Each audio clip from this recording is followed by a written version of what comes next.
Welcome back to easyJulia Coding by Mathematician. Today we wanna talk about the classes in Julia.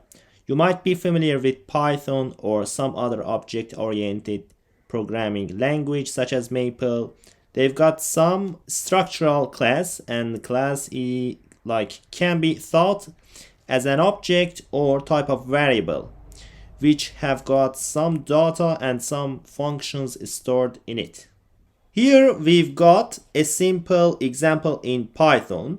We defined a class with a name student, and when you wanna create its instance, you will have to give three data of three marks of mathematical courses: mathematics, statistics, and programming. And those values will be stored in the instance of the student. And then after, there is a method which is just a function. It is one of the arguments of the instances of the class. This method has got two arguments. The first one is the self, the class itself, and the second one focus, which is focusing on one of the courses. Actually, this method is the function calculating the weighted average of those three courses. We've got three cases. One of the case, in each case, one course has got more weights, and the first one for the mathematics, the second one for the statistics, and the third one is for the programming. So this class has got three attributes and one method which is called GPA. Now, to be able to use this class student, we define Hamed as a student with his grades, and you see that here initialization for the self we don't need to do anything, but for the rest of the inputs, including the courses, maths, statistics, and programming, we will have to provide the grades. So the 100, 99, and 98. And accordingly, we will be able to obtain what we would like. We can now obtain the mathematics score of Hamed by writing Hamed.mathematics, this attribution. Now, we can use the method GPA to be able to obtain the weighted average. If we want to focus on the maths, we can write Hamed.gpa, and the value for focus, we have to write maths.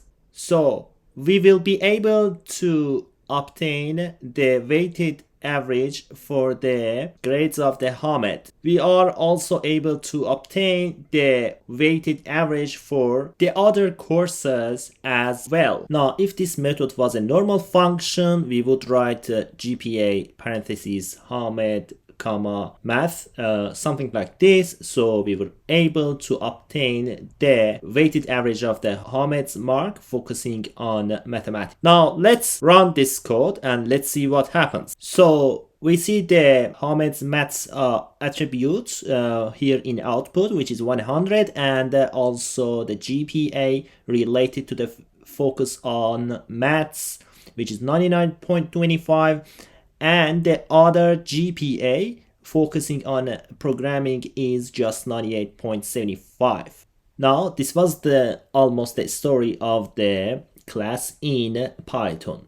We will shortly start the Julia version. We assume that you know a little bit about the class in Python, or in fact generally. And you see that this was the class. Initializations of the instances are here, and here is the assigning of the attributes, and the rest of the part is related to the method. And in Julia, the class is not the same as in Python, or actually is not same as in the traditional way. Here, in fact, we wrote the simple example of the class. Now, here, this one is the Julia version, which in advance we have written the equivalent version of the class. And we see that firstly that we don't see any word class rather than class actually in Julia, or we got just types. We don't have anything called class in Julia. So the types actually play the same role of the class in the other programming languages. We've got types of the types actually, such as the composite types, primitive types, and so on. Here we focus on the composite types showing by this struct. Actually, this struct means we've got the composite types. Composite types are called records, struct, or object in various languages. A composite type is the collection of named fields, an instance of which can be treated as a single value. In many languages, composite types are the only kind of user-definable type, and they are by far the most commonly used user-defined type in Julia as well. Composite types are introduced with the struct keyword followed by field names. And here you see that mathematics, statistics, programming. And it can be optionally followed by annotated with types using the double colon. These double colon, they are type declarations. Declarations can also be attached to a definition of the functions, which we did here. We have written self, double colon, student, focus, and actually you don't have to necessarily write the self. And you know that the double colon operator can be used to attach type annotation to expression and variables in programs. Inside the function, you can see that we have written the same things that what we have written in the Python version. The first and the obvious difference is that this function is outside of this struct.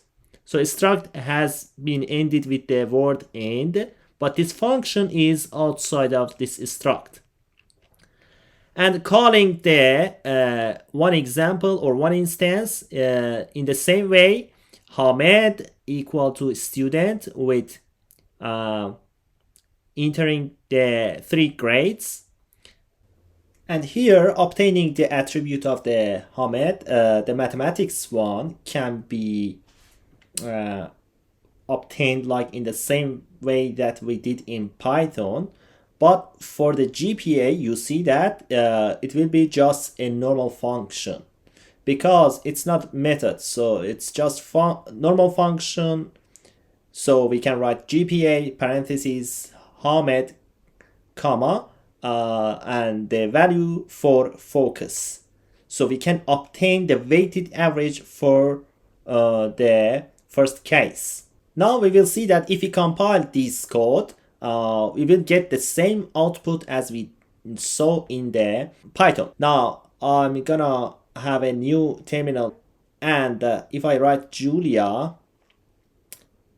and actually I'm gonna compile this file juliaclass.jl, and we see that it is the same output as we get in the Python.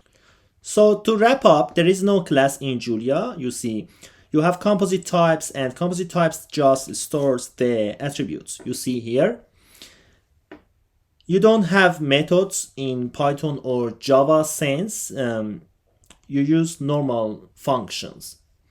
And inside the normal functions, you need to emphasize that or declare that here, double colon declaration here, that one of the arguments is that composite type that we wrote here. And when you call the attributes, it's the same way that when you call the method in Python or Java.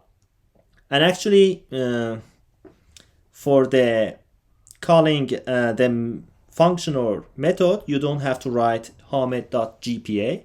Instead, you write just as normal function. Alright, so this was the types in Julia or equivalently class in Python. I hope you enjoyed, and please let us know if you have any questions. We will try to reply ASAP.